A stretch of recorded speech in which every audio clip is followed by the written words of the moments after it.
La suite de votre émission, en direct bien sûr, les voix de l'info. Je vous rappelle rapidement le programme à partir de 18 h, le discours à suivre d'Emmanuel Macron à l'ONU. On va en parler avec de nombreux invités qui seront en notre compagnie. Mais d'abord, l'exception devient malheureusement la norme avec des ouragans d'une très grande violence. À peine a-t-on suivi le passage d'Irma que voici la menace Maria, fort heureusement qui s'estompe un petit peu sur la Guadeloupe. Mais plus que jamais, la question des leçons à retenir après ces passages de catastrophes naturelles se pose aujourd'hui. Quelle anticipation, quelle culture de la prévention? On va en parler avec nos invités. Loïc Roosevelt pour évidemment la météo, notre journaliste météo sur CNews. Bonsoir à vous Loïc. Michel Chevalet, notre spécialiste des questions scientifiques. Bonsoir. Bonsoir. Et on accueille Patrick Caram, bienvenue, qui est président d'honneur du Conseil représentatif des Français d'Outre-mer. Tout d'abord, on va regarder, messieurs, eh bien j'allais dire, cela nous donne l'intensité, la vision de l'intensité de ces vents. C'était cette nuit au petit matin en Guadeloupe.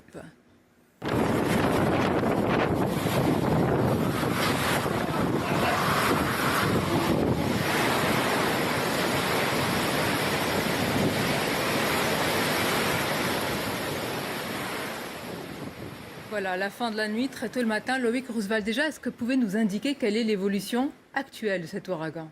Alors, on va quand même rappeler qu'il est passé de la catégorie 1 à la catégorie 5 en moins de 24 heures. C'est exceptionnel. En fait, Maria circulait très lentement aux alentours des 20 km par heure. Du coup, il a eu le temps de se renforcer, de se recharger en circulant sur des eaux déjà très chaudes. Un phénomène accentué cette année par une anomalie de température de la surface des zones de mer de plusieurs degrés entre les îles du Cap-Vert et les Antilles. Plus un ouragan se déplace lentement, plus les vents et les pluies sont marqués sur les zones survolées. Mais il faut quand même préciser qu'une intensification aussi rapide d'un ouragan reste encore un objet d'étude scientifique pour le moment. On va en parler justement avec Michel Chevalet. C'est quand même incroyable cette intensification de cet ouragan. Ça a peut-être sûrement surpris les scientifiques. Historiquement, il faut revenir un peu en arrière. Ça s'est déjà produit, mais ça reste tout de même un phénomène fort heureusement rarissime. Il a raison, Loïc, de dire ce qui a surpris, si vous voulez, c'est d'une part la trajectoire avait bien été modélisée, conforme au modèle. On savait qu'il allait passer, il allait toucher la Martinique et la Guadeloupe.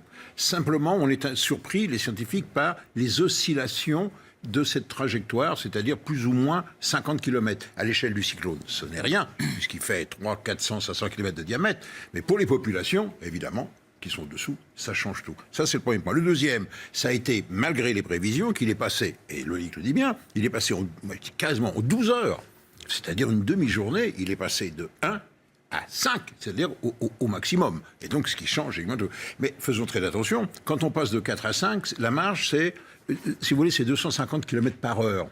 Mais il faut savoir, est-ce que c'est en continu ou en rafale? Et deuxièmement, qu'est-ce que c'est que passer de 250 à 251? Si vous voulez, soyons tout de même très, très, très prudents dans les trucs. Et puis, la dernière remarque, ce qui est vrai, et ça interpelle les scientifiques, c'est de se dire, qu'est-ce qui a fait que cette pompe à énergie se soit emballée? Alors, je résume très rapidement. Le phénomène cyclone, sur le point de vue de la météo, c'est un phénomène normal. C'est une espèce de soupape de sûreté de la planète Terre pour rétablir ces équilibres de température entre l'équateur, enfin les tropiques, et le pôle. C'est normal. Et ça se fait par bouffée d'énergie. Et un cyclone est une chaudière à gaz à condensation. C'est la condensation d'énormes quantités de vapeur d'eau contenues dans les orages et provoquées par l'eau chaude, et il a raison, qui apporte ce supplément d'énergie qui va encore accélérer l'évaporation de l'eau et donc la condensation, donc la libération d'énergie. Voilà ce mécanisme. Et donc, qu'il faut comprendre, il a raison, il faut tenir les enseignements de ça, et ça interpelle les scientifiques de bien comprendre la thermodynamique. Qu'est-ce qui se passe réellement dans un cyclone? Je vous ferai réagir tout à l'heure, messieurs, oui, à la phrase d'Emmanuel Macron qui a dit que ces ouragans sont l'une des conséquences directes du réchauffement climatique. Et d'abord, on va continuer sur les leçons. Patrick Caram, on vous recevait sur ce plateau même pour évoquer le passage de l'ouragan Irma. Et aujourd'hui, est-ce qu'on a justement retenu les leçons de ce passage-là? Apparemment, pour les pouvoirs publics et même pour les personnes, tout simplement, qui sont restées confinées, on a l'impression quand même qu'il y a eu une prise de conscience réelle. Vous parliez de culture de l'anticipation. Et c'est vrai que Irma a fonctionné comme une piqûre de rappel. Ça faisait un certain temps que des ouragans dévastateurs n'étaient pas passés sur la Guadeloupe proprement dite, etc. Et là, on s'aperçoit que l'État, pour l'instant, dans l'information a priori, a joué le jeu. On verra par la suite parce qu'il faut qu'on parle de ce que l'État devrait faire. Mais a priori, le préfet a joué le jeu puisque très rapidement, il a mis en alerte rouge et puis ensuite, très rapidement et bien avant les événements, ordonné le confinement total. La population, la culture... Elle a de l'anticipation parce qu'il faut aller faire des courses. On l'avait tous depuis l'enfance. On sait qu'il faut acheter de l'eau, il faut acheter des petits réchauds à gaz pour les aliments parce qu'on n'aura pas d'électricité, puisqu'on coupe l'électricité pour des raisons de disjoncteurs. On sait qu'on n'aura pas accès à de la nourriture, donc on prend des précautions et puis on se calfeutre. On évite toute emprise de l'air dans les maisons. Ça veut dire qu'il ne faut pas permettre à quoi que ce soit, donc un seul courant d'air, d'entrer dans une maison parce que vous perdez votre toit. Donc, ils l'ont. Et puis, vous savez aussi que votre vie en dépend. Parce qu'une fois que le cyclone a commencé, vous êtes seul face au cyclone, seul pendant de longues heures. Et si vous avez un problème, eh bien, personne ne pourra vous aider. Donc, vous savez que votre vie dépend de ce que vous aurez mis en place pour vous protéger. Là, de ce point de vue-là, aussi bien la population que l'État, eh bien, on a l'impression que ça s'est plutôt bien passé. On a prépositionné un certain nombre de forces. Et puis la Guadeloupe, qui est un hub pour Saint-Martin, là encore, avait déjà des forces prépositionnées. Ça va poser un problème par la suite pour Saint-Martin, parce qu'il va falloir continuer à acheminer des secours et continuer à apporter l'aide. Mais de ce point de vue, ça va. La question suivante va de soi. Qu'est-ce qui se fera? Et là, je pense qu'il faut poser la question à l'État, puisque c'est la responsabilité. C'est important, toujours. Non, mais vous insistez, c'est très important sur la reconstruction. C'est bien de Avant la reconstruction, il y a le maintien de l'ordre. Là, il faut que, dès que les vents... Il faut éviter ce qui s'est passé. On voit les mêmes images qu'on a vues? Parce qu'on sait très bien qu'il y a des phénomènes de bandes, de pillage, juste après. On n'aura peut-être pas les phénomènes aussi violents qu'à Saint-Martin, parce que d'abord, les magasins n'ont pas été éventrés, comme ce fut le cas à Saint-Martin. Saint-Martin a subi de plein fouet des vents qui étaient beaucoup plus forts. Sur la Basse-Terre, ça doit être autour de 250 km/h, à l'intérieur autour de 200, 180 km/h. Donc on n'a pas connu les mêmes rafales. Donc les magasins ont tenu. Donc le phénomène, j'allais dire, d'opportunité ne s'est pas révélé. Par contre, l'État a l'obligation aujourd'hui, dès la fin des vents, tout en maintenant les populations confinées, les pilleurs ne vont pas s'arrêter. Ils vont être dans les rues. Eh bien, il faut que très rapidement, on puisse déployer des forces de sécurité, les gendarmes, les militaires, les policiers municipaux, que nous puissions très rapidement sécuriser ce territoire-là. Si l'État ne le fait pas, ce serait, là encore, un couac dans son dispositif. En attendant, il y a bien sûr l'arrivée du matériel en grande quantité, matériel de tronçonnage, de pompage à eau, puis la présence des sapeurs-pompiers. On parlera aussi de votre demande express vraiment pour garantir la sécurité. On poursuit sur nos différents thèmes. Loïc Roosevelt, avec vous, c'est la trajectoire. La trajectoire. L'évolution, pour répondre à votre première question dans un premier temps. Actuellement, l'œil de l'ouragan s'éloigne de la Guadeloupe. Il est situé à l'ouest, au large, à plus de 150 km. Mais forcément, il laisse derrière lui des pluies torrentielles et des rafales de vent qui dépassent encore les 100 km/h. Il prend donc maintenant la direction des îles Vierges, certainement en catégorie 5, puisqu'il est repassé en catégorie 5 ces dernières heures, soit la puissance maximale, on le rappelle. Michel le rappelait, effectivement. Il y a peu de chances pour qu'il faiblisse énormément, puisqu'il continuera de circuler sur des eaux très chaudes. Mais en arrivant sur l'est de Porto Rico, il devrait rétrograder en touchant terre. Alors, Michel Chevalet, la phrase du président de la République. Ces ouragans sont l'une des conséquences directes du réchauffement climatique. C'est vrai que le changement climatique, c'est une réalité aux Antilles. Les températures atmosphériques augmentent plus que la moyenne au niveau global et le niveau de la mer monte. Alors, les scientifiques... Vous êtes plus prudent. Voilà, c'est toujours... Vous soulevez le grand problème. Est-ce qu'on a la manifestation du réchauffement climatique? On est tenté, et c'est vrai le sens commun, de le dire. Les scientifiques, bien sûr, toujours sont plus prudents. Et Jouzel, par exemple, du GIEC, dit, pour le moment, ce que l'on observe, parce qu'il y a ce que l'on voit, dit, ça va dans le sens de ce que nous avons dit. C'est-à-dire le renforcement des cyclones, pas du nombre des cyclones, ça c'est la soupape de sûreté, c'est à peu près une dizaine, 12, 13 à peu près dans l'année, ça va être une année, on en a déjà 13, hein. Donc une saison inédite. Ça va être une année, ouais. Non mais il y a une année cyclone, je vous signale que tout de même en 2005, il y en a eu 26. Vous voyez, c'est en dents de scie, mais la moyenne dans cette région-là, c'est à peu près de 12-15. Alors, il n'y en aura pas plus, mais ils seront beaucoup plus forts par les écarts de température. Donc Jouzel dit, voilà, ça ne fait que confirmer ce que nous avons dit. Mais on ne peut pas encore, dans l'état de nos connaissances, d'établir une liaison directe de cause à effet. Voilà, c'est tout. Donc, vous ne rejoignez pas sur ce point. Je ne dis pas... Non, mais de votre, j'allais dire, magistère scientifique, vous ne rejoignez pas la phrase du président de la République. Ah non, bien sûr. Non, mais attendez, prudent. si vous êtes à la place du président et face à Trump qui veut nie l'influence de l'homme sur le climat, évidemment, et puis il veut pas signer l'accord 21, la COP de Paris, je veux dire, il lui apporte de l'eau à son moulin, évidemment. Ils ont regardé, vous avez vu ce qui s'est passé? Vous avez vu ce qui s'est passé chez vous en Floride? Et ben voilà. Patrick Caram. C'est extrêmement Donc c'est important. une récupération politique. Hein. C'est extrêmement important de modéliser pas simplement la trajectoire, puisqu'on y est à peu près à quelques dizaines de kilomètres, et ça change tout. Hein. Que vous soyez à 50 kilomètres de l'œil du cyclone ou à l'intérieur, vous avez vu Saint-Martin et la Guadeloupe aujourd'hui. Mais c'est important pour les populations, parce qu'on vous dit 18 heures avant, catégorie 1. Vous ne prenez pas les mêmes précautions que si c'est catégorie 5 ou catégorie 4. Vous voyez donc bien qu'il y a là un sujet, et certains habitants ont pris des mesures parce qu'il y avait eu Irma. Mais s'il n'y avait pas eu Irma, peut-être qu'ils n'auraient pas été aussi attentifs. Aujourd'hui, on est prévenu. Et puis, il y a un deuxième sujet. On doit reparler de reconstruction, mais avant ça, il faut parler des entreprises. Saint-Martin, les entreprises ont encore des dettes fiscales et sociales. Et ces entreprises sont par terre. On va continuer à réclamer et à aller en justice avec les chefs d'entreprise. Il ne faut pas simplement demander un moratoire. Le moratoire, c'est pour la Guadeloupe et la Martinique, parce que l'économie du pays est tombée et va avoir du mal à se redresser. Le moratoire, pour Saint-Martin, il faut exiger, Saint-Martin et Saint-Barthélemy, l'annulation de toutes les dettes fiscales et sociales. Parce que si vous ne le faites pas, il n'y aura pas de reprise économique. Ça, c'est une demande importante. C'est une demande que font les milieux économiques. Mais si vous ne le faites pas, et imaginez que vous ne le fassiez pas, vous ne pouvez pas redresser l'île. Et ces îles qui connaissent un taux de chômage 2 à 3 fois supérieur à la moyenne nationale, qui connaissent un revenu par habitant 2 fois inférieur, c'est le cas de Saint-Martin. Attendez, Patrick, à situation exceptionnelle, vous demandez une mesure qui est quand même exceptionnelle. Eh bien, lorsque en 1976, il y a eu une sécheresse très importante en France, il y a eu des mesures fiscales exceptionnelles, ce qui est valable pour la France est aussi valable pour l'outre-mer. Ça qui bon pouzo, bon boucana. C'est un proverbe créole. J'avais bien remarqué. On va conclure ce tour de table avec les leçons que vous avez retenues, même si évidemment nous sommes encore dans ce passage de l'ouragan, il faut toujours être prudent.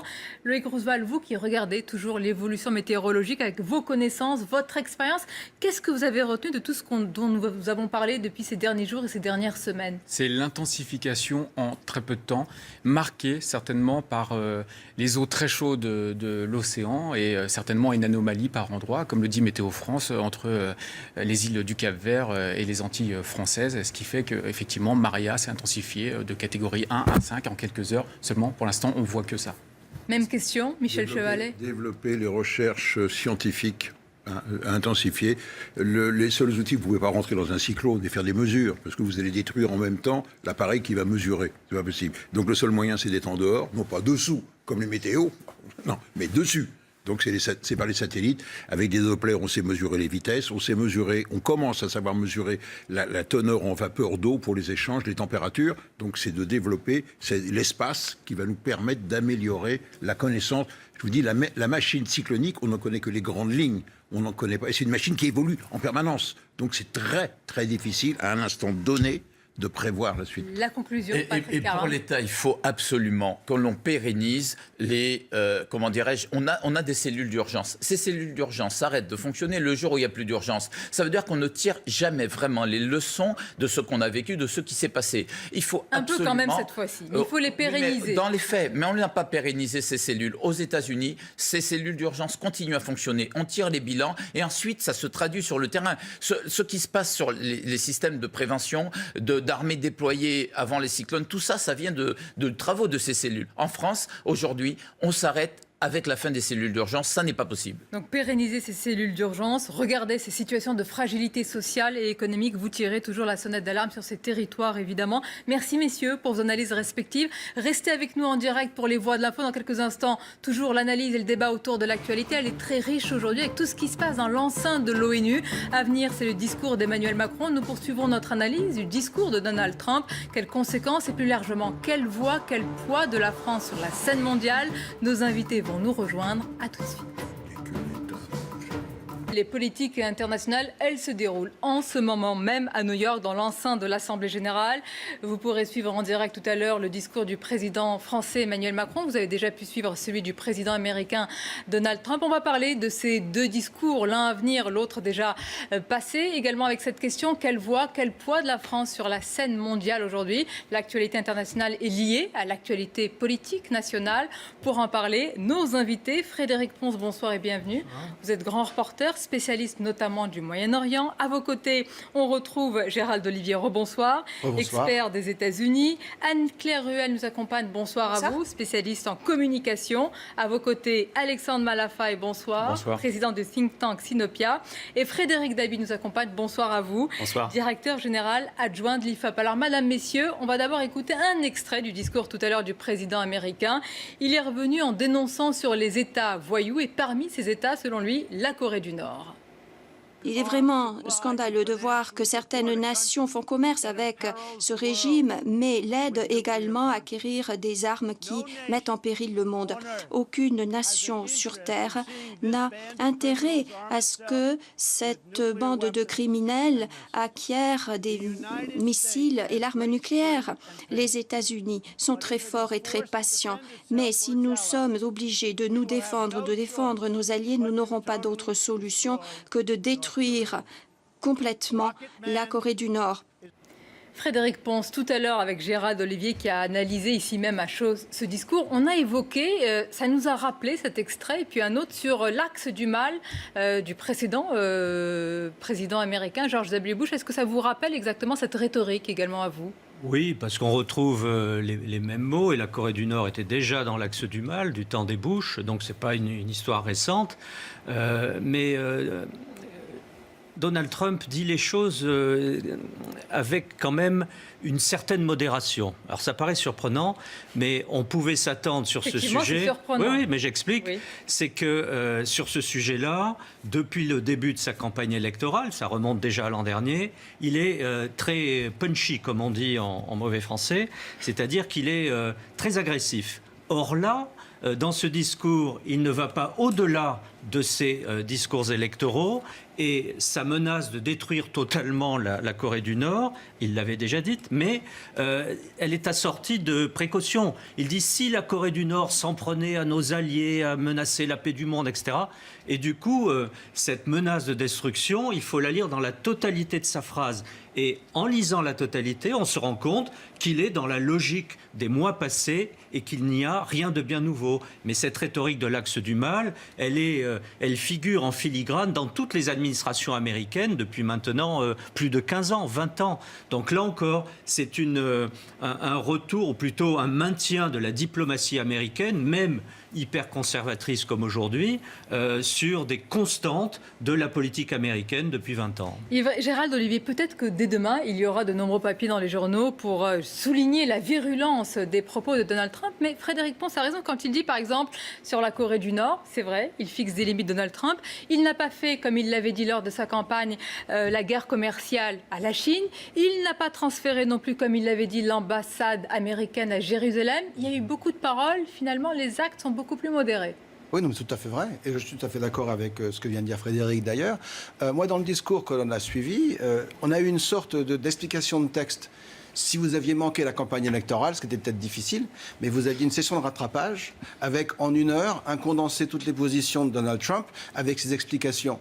Et sur la Corée du Nord, pour revenir encore avec ce propos, puisqu'il semble être celui qui est mis en avant, détruire totalement la Corée du Nord, dans la phrase, c'est « nous serons obligés de nous défendre ». Donc on suppose que la Corée du Nord aura attaqué par avance et qu'on sera dans une réponse, je ne dirais pas classique, mais on n'est pas du tout dans une attitude agressive où demain les États-Unis vont déclarer la guerre à la Corée du Nord. Ce que Donald Trump a souligné, et ce qu'il a toujours souligné jusqu'à présent, c'est que les États-Unis étaient la première puissance militaire du monde, qu'ils avaient les moyens, s'ils y étaient obligés, de faire la guerre à la Corée du Nord et de gagner cette guerre. Et ils pourraient mener une guerre qui aille jusqu'à la destruction totale du pays. Mais ça, comme le dit Frédéric, Donald Trump l'avait déjà énoncé, exposé, et si on avait suivi ses discours, c'était déjà contenu dans ses textes. On va continuer à parler de ces dossiers, entre guillemets, brûlants. Un point quand même, Alexandre Malafaille, à la question que je posais tout à l'heure, qu'est-ce qui vous a frappé dans ce discours? On peut dire aussi nous-mêmes, c'est l'absence d'une phrase, ou en tous les cas d'un argumentaire sur le climat. Peut-être que cela va être réservé plus tard, mais pour l'instant, il n'a pas parlé de l'attitude, de la position des États-Unis sur l'accord climat de Paris. On a quand même le sentiment qu'il a un tout petit peu oublié qu'on était à l'ONU, qui est quand même censée être une organisation qui est là pour promouvoir la paix dans le monde et le dialogue entre les peuples. Là, on n'est pas véritablement dans le dialogue, mais cela dit, Trump fait du Trump. C'est son style. C'est son vocabulaire, il n'y a rien de très surprenant à ça. Il est quand même globalement enfermé dans des principes de réalité. C'est-à-dire que voilà, la campagne était une campagne, il a dit à peu près tout et à peu près n'importe quoi. Maintenant, il est aux manettes et c'est quand même compliqué de gouverner. Et c'est vrai que l'enchaînement des faits aujourd'hui le limite. Il ne peut pas tracer des lignes rouges trop proches du risque de devoir les franchir. Donc là, il est dans un contexte général où il a reprécisé un certain nombre de choses. Il le fait à sa façon, donc très agressif évidemment, pour taper du poing sur la table en montrant qu'il peut la casser, qu'il peut aller au bout. Bon. Mais in fine, voilà, on n'est pas face à un risque, je crois, d'escalade. En revanche, c'est vrai qu'il esquive les sujets qui étaient peut-être intéressants par rapport finalement à la vision du monde vue par les États-Unis. Je ne suis pas sûr d'avoir tout à fait compris ça au travers de leur... Voilà, on est sur l'Iran, on est sur la Corée, mais le leadership planétaire assuré par les Américains, ça, on n'a pas trop vu ce qui pouvait en sortir. Je n'ai pas lu tout le discours, mais ce que j'ai compris ne se relève pas là. Et puis deuxièmement, on est quand même sur un président américain qui, je pense, quelque part, ne se crédibilise pas dans sa démarche de fond. Mais peut-être qu'il ne se crédibilise pas. En même temps, Anne-Claire Ruel, vous qui êtes spécialiste de communication, tout le monde le décrit comme l'imprévisible, comme l'irrationnel Donald Trump. Et quand on écoute Frédéric Ponce et Gérald Olivier, on voit bien que, mis à part les tweets et les prises de parole intempestives, eh bien, les paroles ne rejoignent pas les actes après, pourvu que ça dure sur certains Quand sujets. vous arrivez au pouvoir, la diplomatie s'impose à vous, je crois, de fait. Et en fait, c'est ce qui se passe. C'est-à-dire que Donald Trump prend sans doute la mesure des choses aussi. Il a un discours qui est certes virulent parce que diffusé et évidemment le tronc, c'est ce que vous disiez. On prend la partie avec le mot détruire ce sont des mots totems aujourd'hui. Vous savez, on est à l'ère des hashtags et donc la puissance des mots est très forte et donc c'est ça qu'on va retenir à ce niveau-là. Je crois que voilà, la diplomatie s'impose à lui et je crois aussi qu'il fait une sorte de... Alors c'est malheureux à dire, hein, parce que justement je ne suis pas... très engagé dans ce sens-là. Mais je crois que la communication prend le pas un peu aussi sur la politique et sur la politique étrangère, ce qui n'était pas trop le cas précédemment. On est passé d'une ère un peu de la tactique, alors qu'avant, c'était beaucoup plus une stratégie de long terme. Et il sait très bien que c'est intéressant un peu partout. Il y a la diplomatie des petits pas et la diplomatie des coups d'éclat, Frédéric Ponce. Oui, mais on est en train de se rendre compte que Donald Trump est aussi un président d'un grand pays et qu'il a derrière lui une administration, des conseillers qui ont eu des difficultés sans doute à le calmer un peu au début, mais quand on regarde la séquence depuis son entrée en fonction à la Maison-Blanche en janvier dernier, janvier 2017, on se rend compte qu'il y a eu beaucoup de tweets, beaucoup d'agitation autour de certains mots, les fameux hashtags, mais que finalement dans la conduite effective de la politique américaine, on est, la Maison-Blanche est beaucoup plus modérée que ce que certains redoutaient ou espéraient dans son propre camp. Dans son propre camp, certains le poussent à aller beaucoup plus loin. Et lui, justement, avec ses conseillers, notamment une dame dont on reparlera sans doute beaucoup, peut-être ce soir, en tout cas dans les années qui viennent, c'est Nikki Haley, l'ambassadrice des États-Unis à l'ONU. Que l'on voit déjà de plus en plus. Qui joue un rôle majeur et qui a pris une sorte de leadership dans l'expression, peut-être pas la conduite, mais dans l'expression de la politique étrangère américaine par rapport à des gens jugés plus extrémistes dont Trump s'était entouré. Et donc aujourd'hui, on s'attendait à la tribune des Nations Unies à un Trump renversant les vases et les micros, mais pas du tout. Et il a évité notamment des sujets qui fâchent trop. Il fait le minimum sur la Corée du Nord, sur l'Iran, mais sur le climat, sur la réforme de l'ONU que tout le monde attend et que les Américains poussent, il a été très mesuré. Alors que, du temps de sa campagne électorale, il faudrait reciter tout ce qu'il a pu dire, il était d'une sévérité extrême. Eh bien là aussi, il est plutôt modéré, parce qu'il va s'entendre avec Antonio Guterres, le nouveau secrétaire général des Nations Unies, arrivé lui aussi en janvier 2017 avec un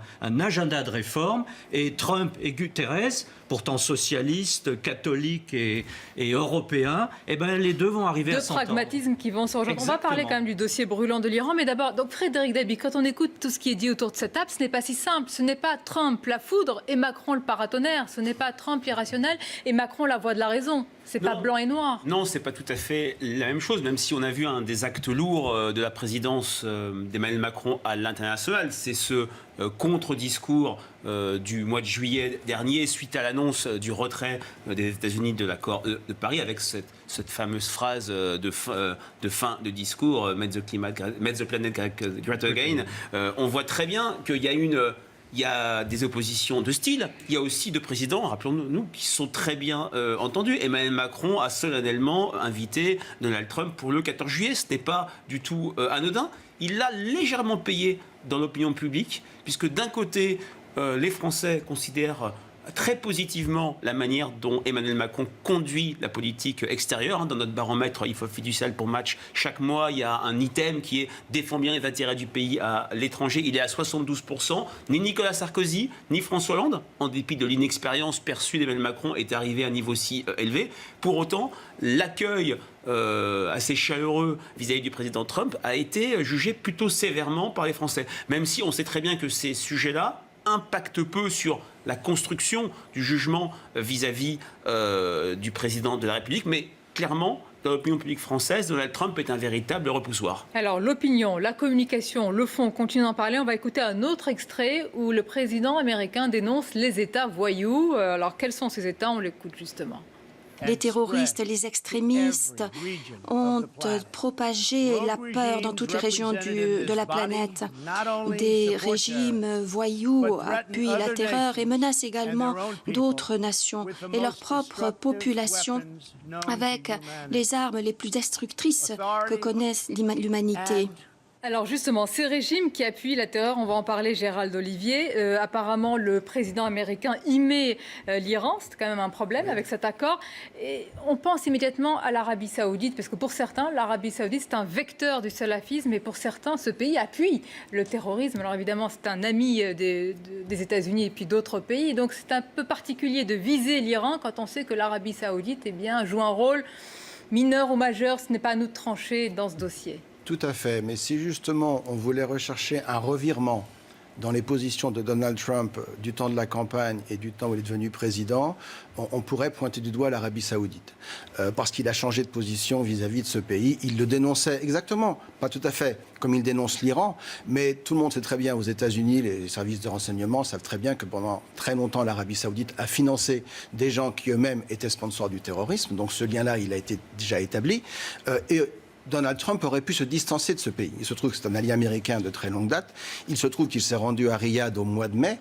Il se trouve que Riyad a signé pour 110 milliards de dollars de contrats de défense, ce qui n'est pas rien. Et il se trouve que Donald Trump a fait évoluer un petit peu sa position. Apparemment, il y a aussi eu d'autres choses, notamment une conférence et des engagements concrets pris par l'Arabie saoudite pour lutter contre le terrorisme. Engagements qui seront suivis de fait ou pas, nous le verrons, mais il y a au moins eu ces engagements. Et c'est toute la raison qui explique l'irritation de Donald Trump vis-à-vis de l'accord avec l'Iran. Il n'est pas rentré dans le détail. D'accord ? Mais pourquoi est-ce que cet accord lui déplaît tant ? Eh bien, cet accord lui déplaît tout simplement parce que, par cet accord, on a réintroduit l'Iran au sein de la communauté des nations, on a levé les sanctions, on peut à nouveau faire du commerce et investir, et l'Iran, en échange de cela, a simplement eu à dire, eh bien, on met sur le côté notre programme nucléaire pour 15 ans et on met nos centrifugeuses à tourner au ralenti. Mais le reste des activités iraniennes, c'est-à-dire justement ce comportement très déstabilisateur au Moyen-Orient, le sponsorship du terrorisme, leur lien avec un certain nombre d'organisations qui ont été ou qui demeurent terroristes aujourd'hui, cela n'a pas changé et Donald Trump considère que c'était une erreur de donner tant à l'Iran et d'obtenir si peu en retour. L'Iran, qui, à travers les chiites, quand même intervient en Syrie contre Daesh. Voilà, en Syrie, il faut le rappeler. Voilà. Au Yémen et ailleurs. Qui est un pays, Frédéric Pons, quand même, rappelons-le, c'est une puissance régionale très importante, l'Iran aujourd'hui. Que peuvent donner ces menaces américaines sur cet accord iranien aujourd'hui ? Jusqu'où ça peut aller ? Alors, c'est pour ça que Donald Trump est très gêné. Il combat cet accord. D'abord parce que cet accord le gêne, parce que c'est Obama qui l'avait signé. Donc dans sa politique anti-Obama, il essaie de détricoter tout. Ce qui le gêne surtout, ça c'est plus anecdotique, mais ce qui le gêne surtout, c'est que l'Iran est l'ennemi de deux alliés majeurs des États-Unis dans la région. Israël en premier lieu et l'Arabie saoudite. Or, on observe aujourd'hui un rapprochement, on ne sait pas jusqu'où ça va aller, un rapprochement entre l'Arabie saoudite sunnite et Israël. Contre qui ? Contre l'Iran. Eh bien, Donald Trump et son équipe ne peuvent pas regarder le paysage se changer sans rien faire. Et donc, on voit bien que les promesses, ou plutôt les propos électoraux de la campagne de 2016 sont oubliés. Quand on condamnait les financiers du terrorisme, l'Arabie saoudite et le Qatar, tout ça s'est oublié parce que le paysage géopolitique évolue, les menaces évoluent, et les ennemis de mes amis sont mes ennemis. Et donc, l'ennemi d'Israël, de l'Arabie saoudite, c'est l'Iran. Eh bien, Donald Trump et son équipe sont en train de repositionner, d'une certaine façon, leur jeu avec l'Iran. Mais Trump est très gêné parce que faire ? Remettre en cause cet accord avec l'Iran, accord international, et pour faire quoi après ? Pour laisser l'Iran seul et aller finalement au terme de son programme de nucléaire militaire. Donc mettre l'Iran au banc finalement de la communauté internationale, c'est très risqué. Il faut continuer à avoir les inspections de. On va continuer à en parler sur cet aspect international. On va également parler du discours à venir que nous attendons et que nous diffuserons d'Emmanuel Macron. Je vous poserai la question de la place, de la voix de la France, et si vous deviez aujourd'hui décrire, caractériser notre diplomatie française, quel mot, quel qualificatif utiliser. Restez avec nous, les voix de l'info en direct sur CNews. À tout de suite.